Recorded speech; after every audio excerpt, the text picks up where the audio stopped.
Welcome back. I hope you enjoyed those breakout sessions. If you're just joining us, you're watching the SDG Business Forum here on Uniting Business Live, and I'm your host, Maggie Lake. Thank you for being here. In order to achieve the Sustainable Development Goals, private sector leaders with clear visions are needed to develop actionable strategies that enable opportunity for all without sacrificing corporate solvency. Our next panel will draw upon insights from the UN Global Compact's Leadership for the Decade of Action survey and the Leaders on Purpose Global CEO Call to Action to build a better purpose-first economy, to explore common social values and attributes which have propelled commitments from visionary sustainability leaders and the new or emerging initiatives they are supporting to reimagine capitalism for transformational and lasting change. Our moderator is Chris Aguirre, CEO of Leaders on Purpose, an organization founded by leaders from the World Bank Group, Harvard University, the London School of Economics, and Unilever to connect the CEO agenda with the global agenda through corporate purpose and strategy. Before the panel starts, let's hear from our co-host, Mr. Liu Jianmen, Undersecretary General for the United Nations Department of Economic and Social Affairs.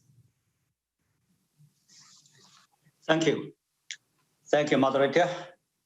Distinguished participants, friends from the business community, ladies and gentlemen, I'm delighted to address all of you at this year's SDG Business Forum on the margins of the 75th session of the UN General Assembly.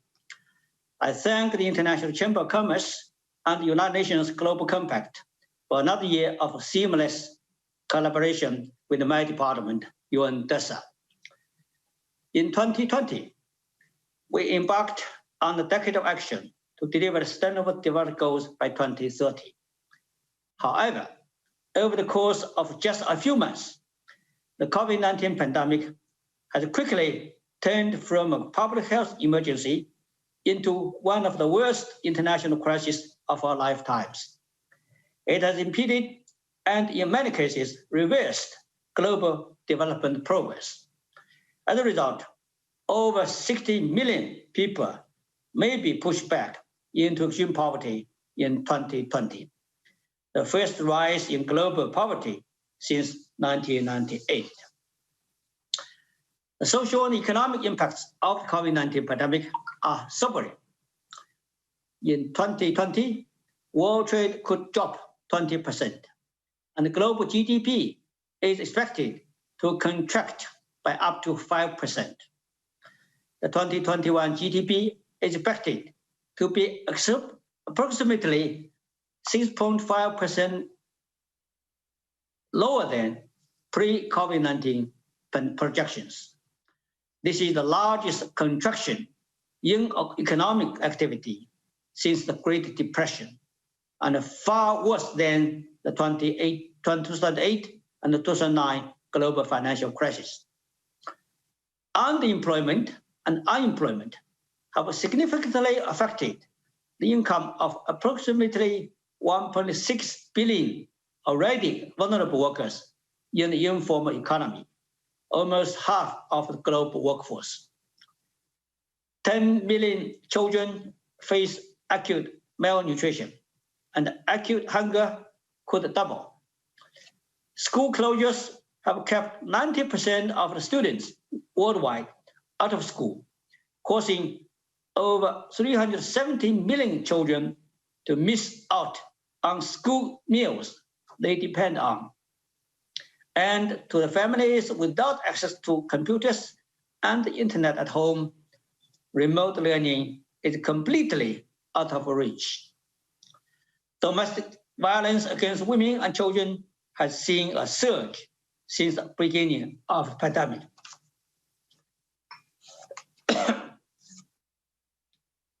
We are also expecting to see hundreds of thousands of additional deaths for children around 5, and tens of thousands of additional maternal deaths in 2020.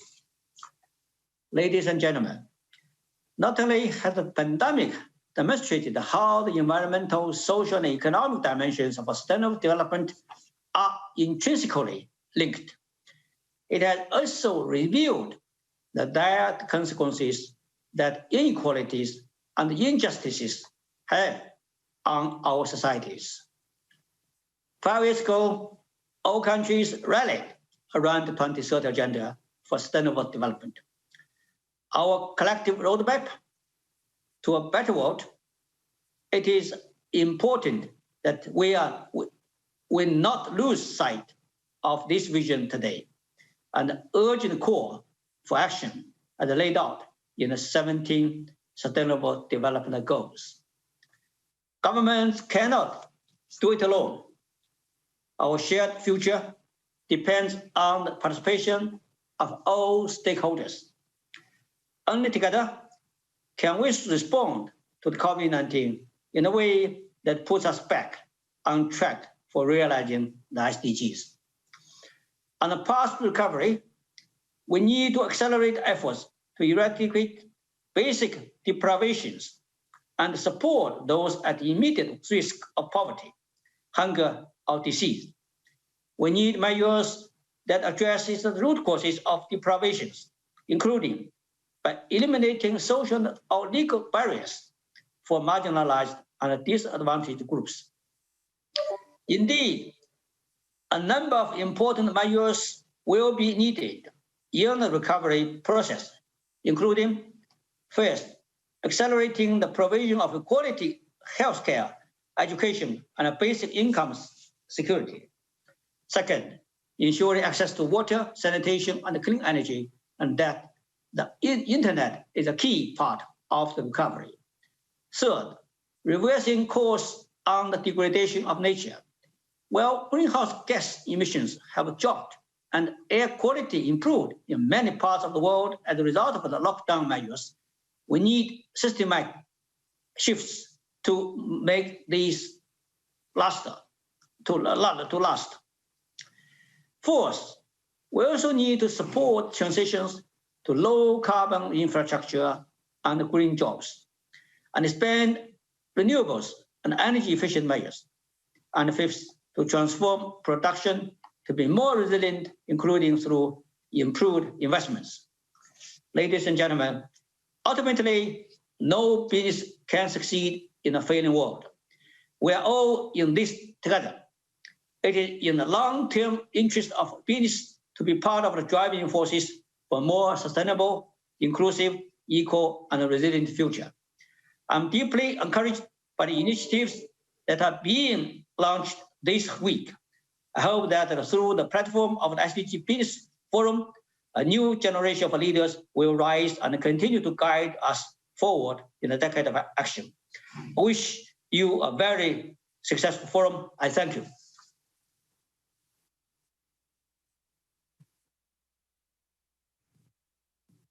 Thank you. Thank you so much, Undersecretary Zhenmin, and I'm delighted to be here with you today talking about the role of business in achieving the SDGs in this COVID and post-COVID context. And really, the panel that we have today is an inspiring group of leaders who have been actively working in this space beyond this time frame, but for many years, and have a lot to offer in terms of best practices and experience. And without further ado, I'll introduce the panel. We have joining us today, Ms. Maria Fernanda Garza, first Vice Chair for the International Chamber of Commerce, and Maria is also the Chief Executive Officer for ORCIA. Welcome, so glad to have you joining us today. We have with us also Dr. James Mwangi. James is the Chief Executive Officer for Equity Group Holding and the 2020 Oslo Business for Peace Award recipient. So really delighted to have you with us. And we have Jean-Pascal Tricoire, Chief Executive Officer for Schneider Electric. So really welcome to this remarkable panel. And today we'll be talking about the role of business in addressing and achieving the SDGs as it relates to reducing inequalities and through principled leadership. And really excited to hear your answers. And I'm sure that we'll have a great discussion.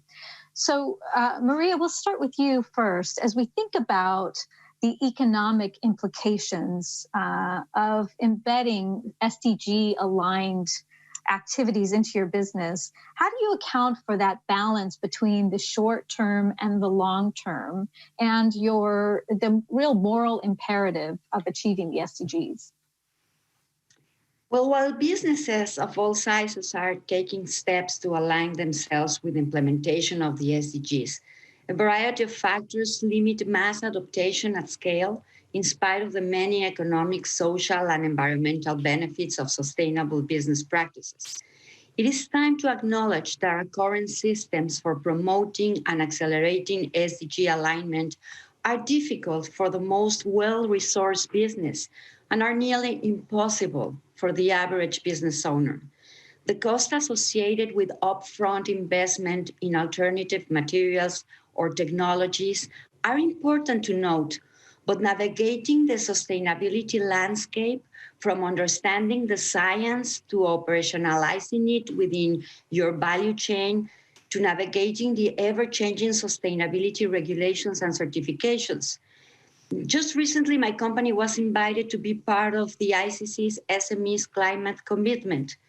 And although I was delighted to be part of such an amazing initiative, my first concern was that given the current circumstances, the Mexican government did not provide any support to SMEs throughout the pandemic. It was going to be very difficult for us to have the necessary resources to reduce half of our emissions for 2030. But the beauty of this project is precisely that it will provide access to SMEs to tailor tools that will help us reduce emissions and overheads. It will also make available incentives and opportunities provided by governments, major corporations, and financial institutions. So now all SMEs around the world can really be part of the commitment to reach net zero emissions before 2050. Because the truth is that these shifts require expertise and resources which are not accessible to the average business. If we are to reshape this landscape, we must change our perspective. We are not individual actors. This is a global ecosystem, and an only true system change will enable the collective action required. We will be hearing more about this project from our Secretary General, John Denton, later today. Thank you. Oh, thank you so much. And maybe, James, I'll hand the same question to you. From your context, it's really helpful to understand each of us operating in a different context. How does this impact your business, and how do you balance those short and long-term imperatives? Thank you very much. To contextualize, our operations are in the financial sector. So we're basically intermediating in the East African region. So we could say in a developing world. And basically how we envisaged making an impactful contribution to the achievement of the Sustainable Development Goals was to embed the aspirations of the 17 goals into our operational model. So essentially, we interweaved the aspirations to financial provisions. And that started by setting out the purpose and aspiration of the bank. And the purpose was set as transforming lives, giving dignity, and expanding opportunities for wealth creation. So when you put into perspective everything to that moral compass that really points to where the organization should be seated, what it should be doing, then products and services are done in a way that they deliver on those aspects. The second aspect of it on the model was broadly looking at inclusion as the basic entry point, because if we achieve financial inclusions, we feel we'll then further economic inclusion, we'll further social inclusion, we'll further gender inclusion, and we'll then further even digital inclusion. When we empower women, then we are addressing the SDG on gender. when we give micro loans to women groups at the bottom of the pyramid, then we are not only empowering gender or addressing gender inequality, but we are helping them to reduce poverty by helping them to pursue their dreams and aspirations. The second thing we did was we realized we can't address all the 17 goals using the commercial engine. So we decided to embed a social engine and make the group a twin engine organization. So we created the Equity Group Foundation, a platform that allows the group to put 2% of our total turnover to do good to society. And then we identified the 7 critical areas that we wanted to address. And all of them, we started with education and health as a social component. We looked at agriculture as a driver of economic opportunities in developing countries. Then we looked at trade and enterprise, and we took financial literacy and entrepreneurship. And then we realized that 2% of our turnover was not sufficient to scale the impact. So we opened the platform as a platform of collaboration with the donor community, foundations, civil society, and government. So for instance, today we pay all the social payments for UN agencies in the countries we operate. So that collaboration that allows us then to address directly poverty, and we bring honor and dignity in the way social payments or safety nets are effected because we use the bank account. Then we work with the government and look at agriculture. And over time, 5 years, we have transformed 680,000 peasant farmers into agribusinesses. So the government bring in extension services, and we bring finance, and we build the value chain, the entire value chain. So that is how we embedded the aspirations into the product offering, into the service offering, and then complemented that with like-minded people who want to do good to society by creating the foundation to do that aspect. But truly the biggest, and then the model, we ensured that it's a high volume, low margin model. So it brings affordability in everything that we offer toward the segment, and then ensured it is inclusive. And in inclusion, micro enterprises, we tie them with the value chain of the corporate. So they populate the supply chain of the corporate. So it is creating ecosystem and interlinking because their aspiration is inclusion. Thank you so much. That's such a holistic and systemic approach, and really interesting to hear all of those different elements. And hopefully we'll get a chance to unpack some of that as we go through the session today. Jean-Pascal, just turning to you and thinking about your business and from a global multinational perspective, how has this impacted you, and how have you been able to really manage really that balance between the long and the short term in embedding this work in your corporate strategy and core of the company? Hi, Krista, and thank you for having me on this panel. But we've never opposed SDGs on the financial results of the company. Actually, we don't balance them, we combine them. Because SDGs for us are a strategic criteria to choose and position our business with a very simple reasoning, which is that the business which is in line with the SDGs has much more potential because it goes into the right direction. It's pushed by the tide.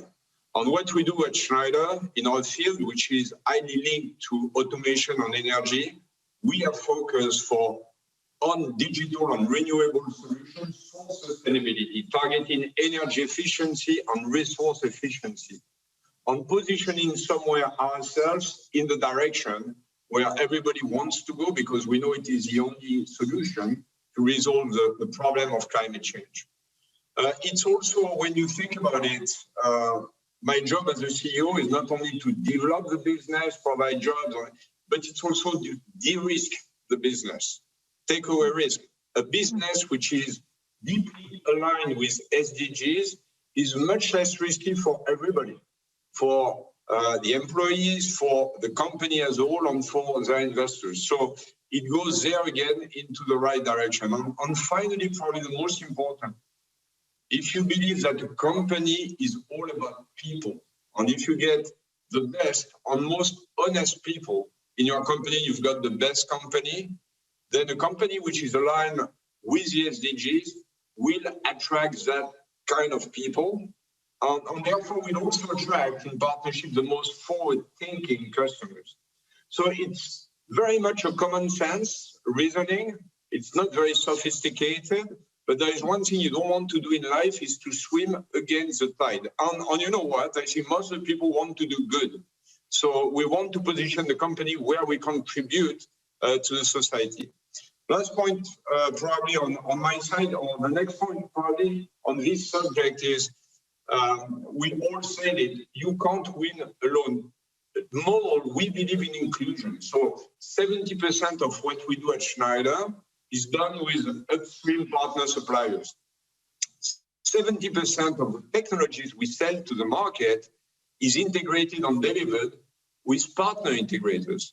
And when we move all together to more sustainability, to less carbon footprint, to better social and ethical or excellent standards, well, you don't do that alone, right? You can't consider your company stops at your boundary. You have to make sure that your scope 3, as people say it in carbon footprint, your extended ecosystem is progressing together. And I remember when we started the Global Compact 20 years ago, we are one of the early adopters. You are going to see your suppliers and you are saying, well, we want to increase safety. We want to decrease energy and carbon footprint. And they were saying, well, you're nice, but you are the only customer asking for that. Now that you have thousands of companies working along the line of the SDGs, we consider SDGs as a common grammar.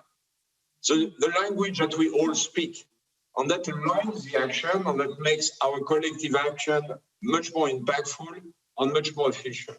So that's why we don't see a contradiction. All the contrary, SDG is the backbone of our strategic orientation.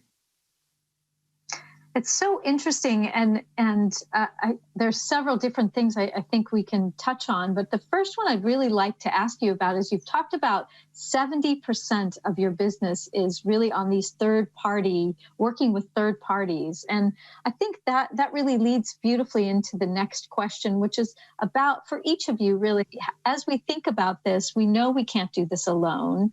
How do you, from your vantage, really bring people along? So as you're working with internal stakeholders, bringing them along on this journey, and external as well, working with partners. Maybe Jean-Pascal, can you kind of take us through that? Yeah, well, I would start from where I start. You can't win alone, right? In the world where everything is intertwined, everything is networked. So, of course, we are an active member of the Global Compact for now a long time. I sit at the board also, so we are really active in the definition of the direction, on the implementation. But we participate to many other coalitions, Business for Inclusive Growth, E4C, which is linked also to Global Compact, and so on and so on. We believe we want to work together with other companies so that we progress together. The second point is we are an industrial company, we are a company of engineers, so we like systems which are consistent. So we measure the implementation on the results along the SDGs, and those were not called the SDGs, but we started 15 years ago. We audit them. We have now been auditing them for 7 years. We evolve them every 3 years. We raise the bar, so it has become as important as financial targets inside the company. Our incentives of everybody in the company, but most of the leaders, are balanced between financials and the progress along the SDGs. And we tend to be better the SDG targets that we have. We benchmark with external companies, so we really participate into a ranking so that we make sure that this reasoning is not only internal. And there is a lot of training of an internal network of SDG specialists, ambassadors, on training other people. And if you go beyond that, we believe that we have to bring that to communities around us. And the big contribution of us is to bring green energy to people who don't have access to it. So we've brought already energy to 25 million people. We've trained 1 million kids from underprivileged conditions to become electricians or automation specialists and serve their communities. And we have a fund to help the most entrepreneurs to set up their company. So those are the kind of things that we do to bring along the whole ecosystem on our whole environment. Wow. So making everyone, it's really part of everyone's role and accountability. It's really, that's a lot of work and well done. You know, James, or Dr. Mwangi, I should say, as we think about this in context of your organization, and you talked about at the beginning, really setting up this, the foundation where 2% of your turnover went into supporting the community and then bringing a whole community of people in to engage in that. Can you talk a little bit about how how you're bringing people along, both from an internal and an external perspective? We bring people together from three different perspectives. People who share values and aspirations. And we see, for instance, the people we have attracted are people who have a developmental agenda, because that's what equity stands for. So we have on board the Mastercard Foundation, we have KFW, we have IFC, we have the UN agencies, we have the Kenya government. So it is the issue of what brings us together is a common purpose with a shared value system, so that you remove. The second aspect is value. What is the value contribution? And equity has two value proposition. The first one is 2% of our turnover as actual cash. The second one is the infrastructure of the bank. The corporates thought they could innovate corporate philanthropy by ensuring that the infrastructure of the commercial businesses is available for free for the foundation. So the 10,000 employees of Equity Group does execute on behalf of the foundation without expectation of any salaries or any benefits. The IT infrastructure, the 400 branches of the banks are used as hub of community activities. So we are able to distribute all the activities on the ground using IT branch network, and more importantly, the staff. Then the bank decided to decorporatize the banking and created 56,000 agents who took banking to the last mile. In every village in the regions we operate, there is somebody providing financial services, insurance, banking, telecom, all put together. And basically what that brought was to bring a whole societal ecosystem together and almost ensuring that we have lifted retail shopkeepers to provide for professional financial services. That entails a massive capacity building. And in the process, that becomes a frontier line for our aspiration. And lastly, it's bringing on board the issue of scale, bringing out what will be the power of scale. And if you look right now, that is how we have put all the 18 agencies of the UN so that we have common infrastructure delivering all social payments or safety nets. So using the same, what you could call dead capital, then you get the economies of scale. And in the process, then you could deliver massively on programs with very little unit cost. Thank you so much. That is really innovative and comprehensive. Thank you so much. Maria, now from your vantage, when you've talked about from an SME perspective, really, working with government to sort of help to unleash the potential of not only your organizations, but organizations of SMEs all across the world. When you think about that and this idea about bringing people along, internal and external stakeholders, how do you address that? Well, let me tell you about what we're doing at ICC. ICC is a network of networks with a tripartite structure comprised of our national committees, more than 12,000 chambers of commerce worldwide, and businesses which engage with us as direct members or affiliate members. So there was an incredible amount of internal stakeholder engagement and external positioning needed to arrive at our current level of SDG alignment. A critical element of this work was knowledge sharing at the local, national, and international levels, and demonstrating clear value proposition for how closer alignment with sustainability would benefit our members in the short, mid, and long terms. Last year, for example, we celebrated the Americas event of the ICC centenary in conjunction with our regional meeting in Colombia. In order to offset the 14.3 tons of carbon footprint generated by the event, the Bogota Chamber of Commerce planted 400 trees on a recovery project for the Bogota River, where businesses, business associations, along with government, international organizations, and other important stakeholders are working together. From Waste to Resource was the title of the second background paper of this project, a clear example of SDG 17 partnership for the goals. While we are now well established as the voice of the real economy and recognized as an ally in this space, it is essential for us to deliver on our commitments to remain credible.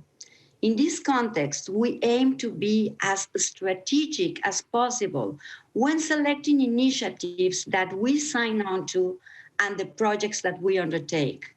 We are a strong partner with incredible influence and reach, to be sure, but we are constantly evaluating whether we are best placed to lead, to amplify or complement the work of our partners. This allows us to maximize our impact, whether we are co-convening the recently announced private sector COVID-19 facility or working with UNICEF to develop a value proposition for businesses and governments to take action to ensure that the recovery benefits families and economies alike. So it's so fascinating. Thank you so much for sharing the journey that you've been on, and it really brings me to our next question beautifully. So you talked about this journey of alignment to the SDGs and the work that you had to do around that. The Decade of Action Survey identified this idea of a sustainable mindset as a real essential for leaders today who are kind of moving forward and pushing the boundaries of business as usual. And I think you've through example shown us that. But for other people who are on the journey or in various stages, what do you feel is something that they should be turning to now? Where should they be focusing on? And what do you think comes next in this current environment? Well, it has been fantastic to see the mindset shift as companies transition from profit-driven to purpose-led. But the factor that turns a good business owner or a visionary mind into a transformational leader is their ability to crowd in the right resources and expertise to foster true innovation. A leader needs to have the council of advisors who share his or her vision and are willing to use the best of their abilities to deliver upon the expectations that are set. But this does not mean that a CEO or a manager needs to be surrounded by yes men or women. Quite the contrary, providing a platform to welcome opposing views and unlocking unique skill sets are the essential ingredients in driving long-term progress.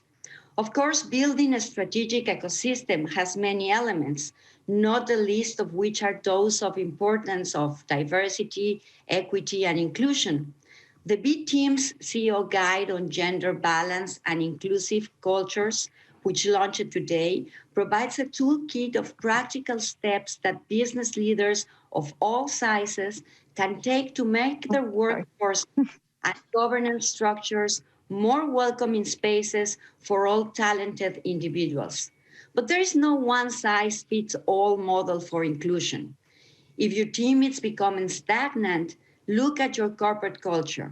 Your employees should share the same values, but must walk different paths. Not all of them graduated from the same school or dress and speak in the same way. This is the first place to start in unlocking everybody's potential. Thank you so much, and it's inspiring. And it is, we need toolkits like the one that you've talked about, because we're all, I think, paving a new path here. So in thinking about this, and Jean-Pascal, I'll turn to you on this. You talked about in your last question, you said, the role of the chief executive officer is to manage risk, and that, this mindset that seems to you as being really, it seems to be, just a common sense mindset, I think is what you said. Has that been a way that, you must have had to go on a journey to get there? Because I don't think it's common sense for everyone. And maybe you can talk about really this idea of the sustainable mindset and bringing people along, not only yourself going on that journey, but how do you get others to go on the journey with you on that? Okay, I find it's quite easy to motivate people to go on the journey. And I've always thought, I'm a big fan of journeys, and I think a journey is worth two things: the place you go, but more so the people you go with. So I would start by one thing: make sure that your company is formed of people who are passionate about that. And to do that, you have to declare very high and loud your purpose, so that people who are not of the sustainability mindset will not come. They will go somewhere else. And that may be good for them, but at least you want in your boat together with you, you want the people who have the same belief as you. And then it's a question of consistency. You have to declare your objectives, be transparent on the achievement, make sure that your management is composed of people who are even more engaged on that one. Make sure that you represent the function at the level of the executive committee. For us, our chief strategist is chief strategy and sustainability on all aspects. So that says a lot. And then at the board, we have a special committee to review what we are doing. And we have a stakeholder committee, which is kind of a counterpart or check and balance to the board. To make sure that they even control more what is happening there. When I say control, contribute, bring another angle of view, another way. And then it's also a question of alignment with your ecosystem, right? There are some business that you don't want to do and that you will never do. And you have to make sure you get the right investors. Easy to say, but if you communicate on that topic, investors who are passionate about sustainability will come to your company. We are at Schneider one of the companies which is the most invested by ESG fund. I think we're among the top 5 for the reason that it's been our mission on our code of conduct for now a long time on its own. So there is all of this and I would say at the end of the day, it's a culture, because sustainability means making in all aspects your business more durable, is a research, the permanent research of doing better. So it's about savings, it's about circularity, if you speak about footprint, It's about electrification. It's about renewable, microgrid, net zero. It's about stretching. In all aspects, you can do better. So it's a permanent improvement journey, which, by the way, goes with the performance of the company. So it's not antagonistic with the fundamental economic performance of the company. Actually, it accelerates it.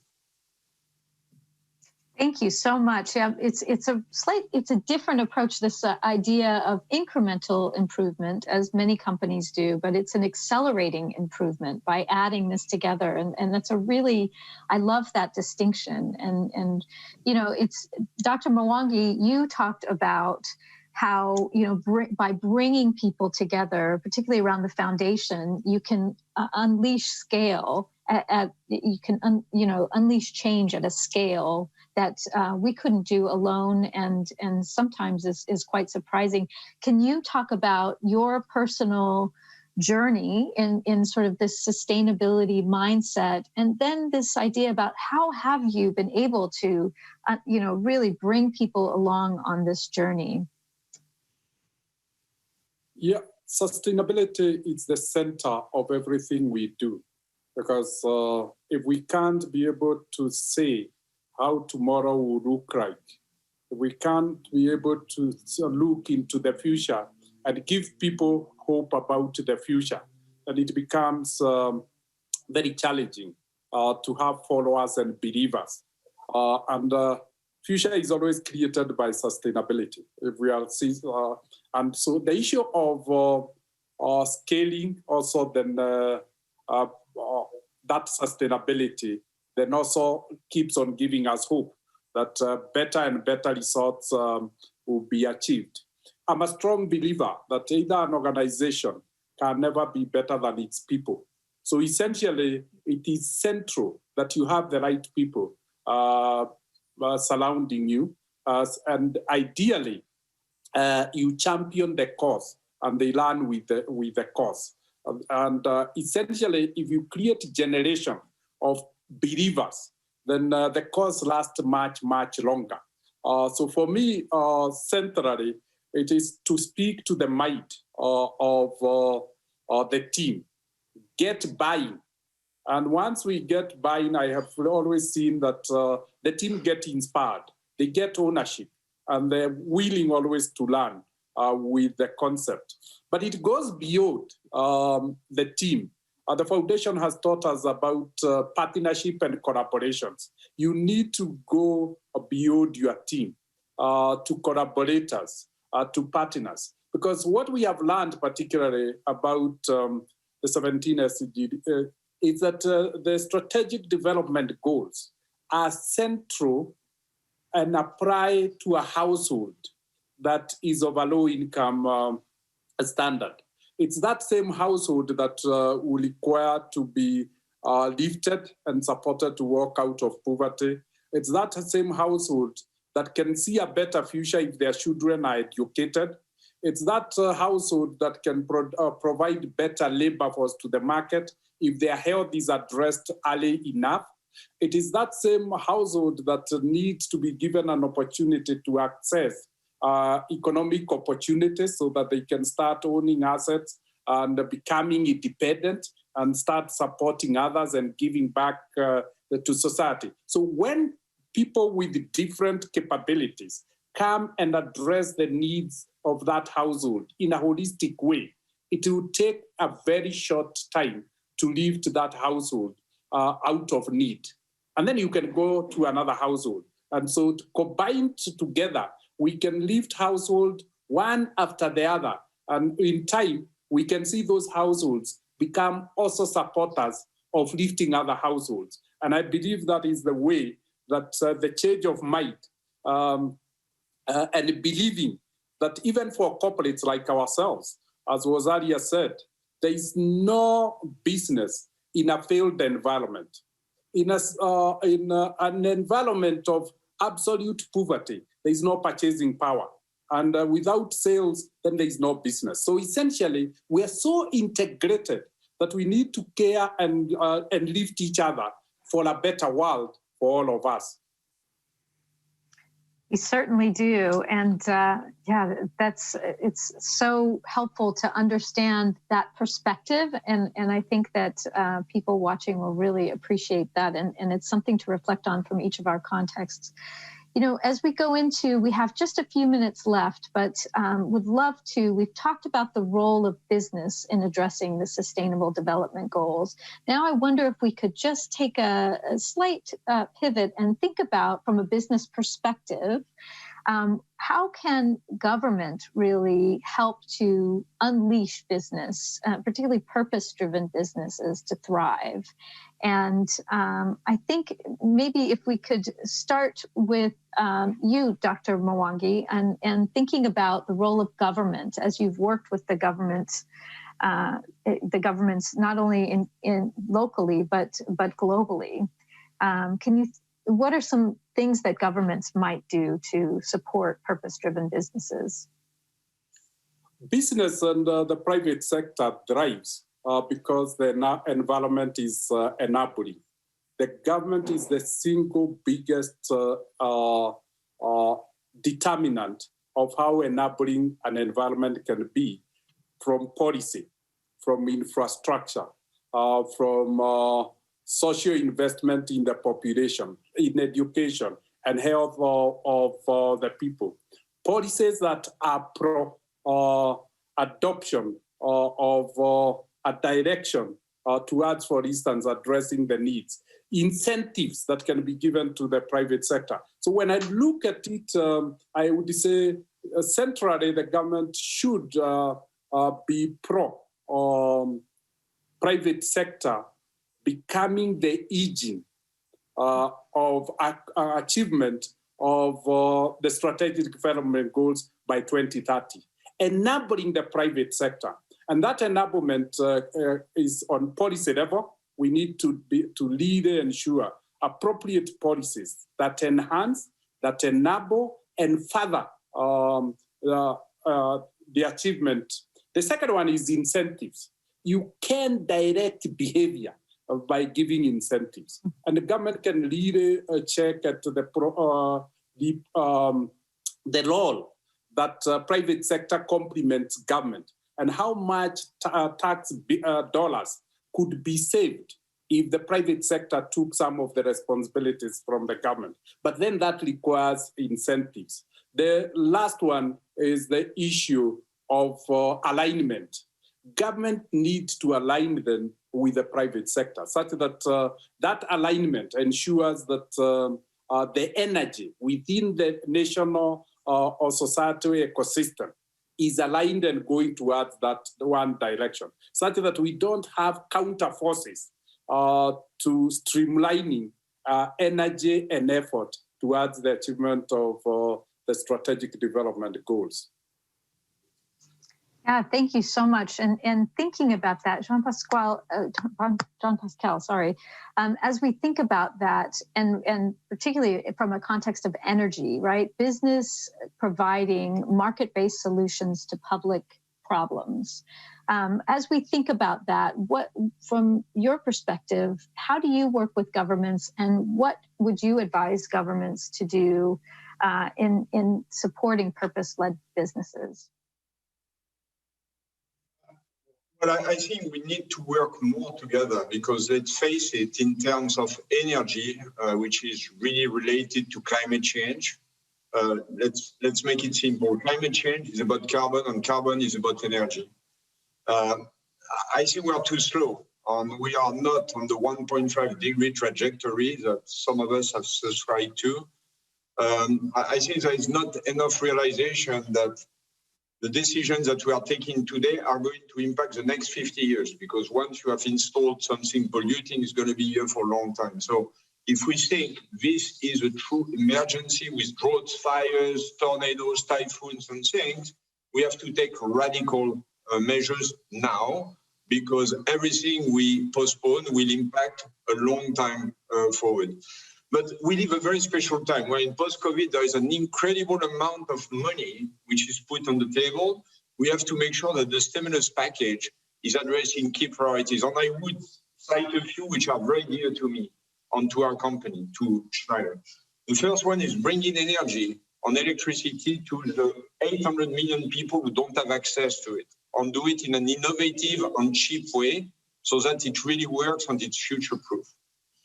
The second one is really the one I mentioned. The recovery has to be green and digital, the two go together, because it's future-proof. But my biggest focus at the moment is the youth. Somewhere with the COVID, we take care of our elders, and that's great. But we are sending a whole generation of young people to be defranchised from school and having difficulties to find schools. And companies, and companies like us must make an effort at the moment to make sure we socialize the kids which are on the market and bring them to learn a job, because otherwise it's a whole generation that's going to be marginalized from the mainstream. Such great advice and good thoughts on how we can work together really to address not only the current systemic issues that we're facing, but the future generation and the future of work, really. Thank you so much for that. Maria, as we think about it from your perspective, from an SME and also from your role at the International Chamber of Commerce, and what can business do really to support the SMEs in this context, but speaking, about the future generations as well? Well, there are a myriad of structural and regulatory changes which governments can undertake to enable further SDG alignment. But in our current economic environment, this is no time to pass blame or make demands. It is time to work in genuine partnership.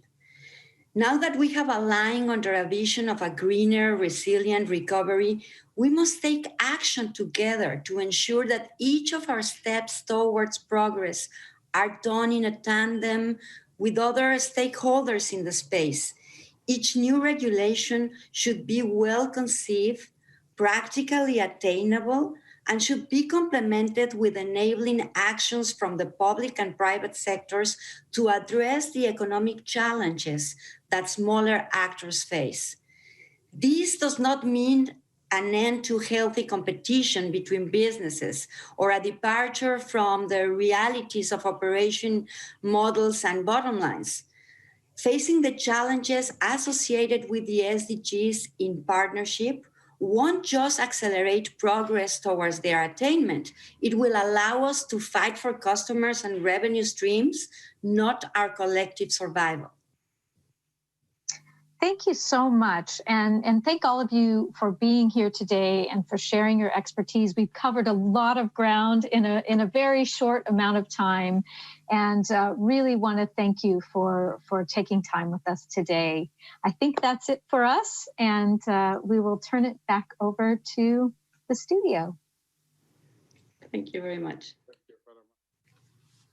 And thank you, Krista, for that fantastic panel discussion. Now, our next speaker has worked to champion economic development, education, health, and humanitarian assistance and disaster relief in a public service, private sector, and nonprofit leadership career that spans more than 4 decades. Please welcome Henrietta Fore, Executive Director of UNICEF. On behalf of everyone at UNICEF, I'd like to thank the organizers and my fellow speakers and panelists. 5 years ago, nations and stakeholders, including the private sector, agreed on a common vision: a future of peace and prosperity for people and for our planet. Despite some areas of progress, the ambitious future envisioned by the Sustainable Development Goals remains stubbornly out of reach. Even before COVID-19 pandemic, the world was dramatically off track in meeting these goals. And now the pandemic threatens to widen the fault lines of development in every country and continue to separate those who have access to healthcare, water, sanitation, nutrition, education, and economic protections, and those who do not. But at UNICEF, we are fundamentally optimists. We believe this is a unique moment in time in which we can rebuild, recover, and reimagine a better, more equal future. and the role of the business community is critical. We need your innovations, your ideas, your research and development, and your global reach. Together, we can build solutions that rise to the moment. Distance learning for every child, internet access for every community and every school, water and sanitation systems in every community that have none, hygiene services, even a bar of soap, so families can fight COVID, healthcare and life-saving immunization services close to where people live, accessible to all, social protections to help families make ends meet, protection and counseling services to keep children safe from violence, exploitation, and abuse, and improve their mental health, and a renewed commitment to supporting the poorest and most vulnerable, including children living under the shadow of war. This is about more than investment. It's about joining forces. Governments, businesses, communities, civil society, and organizations like ours, including the International Chambers of Commerce, uniting in our commitment to rebuild all of the systems and services that children, young people, and their families need. This is an extraordinary moment in time. Let's match this moment with our best efforts, all of us, to reimagine and rebuild systems and economies that benefit all people. Thank you. Thank you, Ms. Four. Over the course of this event, many of our attendees have stressed the need to invest in the technology that will help us rebuild, recover, and reimagine. Our next intervention is a representative of the most advanced digital society in the world, a distinguished politician working to strengthen foreign trade and cooperation with Estonian companies in the context of the COVID-19 rebuild. Please welcome His Excellency Urmas Reinsalu, Minister of Foreign Affairs of Estonia. Dear colleagues, ladies and gentlemen, it's a pleasure to be here. I would like to begin by thanking the organizers of the Sustainable Development Goals Business Forum for providing a platform to discuss the role of innovation in reducing inequalities and to share Estonia's experience in tackling the COVID-19 crisis. Each member of the international community can perhaps agree by now that the reality in which we lived before the COVID crisis will not return, at least not anytime soon. A crisis always means difficult times, but it's also an opportunity. And we can use this crisis to reflect on questions such as what can be done better? How can we build a more sustainable future for each and every one of us? Today, I wish to talk about digital transformation, which is one of the key components in building a more sustainable future, where inequalities do not have to be the main challenge for the majority of the world's population. When talking about digitalization, I wish to emphasize 2 points. First, the importance of effective cooperation between the public and private sectors. Second, the importance of multilateral collaboration. As a well-developed digital society, Estonia has managed to adapt to the crisis. As 99% of all the public services in Estonia are online, the state remained functional even during full lockdown. E-health services such as digital prescriptions, multiple telemedicine solutions, and the possibility to ask an online sick leave in the National Health Portal are parts of Estonia's advanced e-health infrastructure. When it comes to education, most of our schools and kindergartens have been using EdTech solutions for years, which made the transition to online homeschooling easier. Recognizing that e-schooling became a great challenge in many countries during the pandemic, several Estonian EdTech startups came together and offered their service for free globally until the end of the crisis. The key element in building Estonia's digital state has been successful cooperation between the public and private sectors, and this cooperation should also be part of the new post-COVID reality. On the day that the government declared the state of emergency in Estonia, a public-private initiative emerged to organize the very first online crisis hackathon, Hack the Crisis. It turned out being so successful that the Estonian team supervised more than 50 nations to help them organize their own online crisis hackathons, and finally the global hackathon, which brought together the international community in finding practical solutions for the crisis.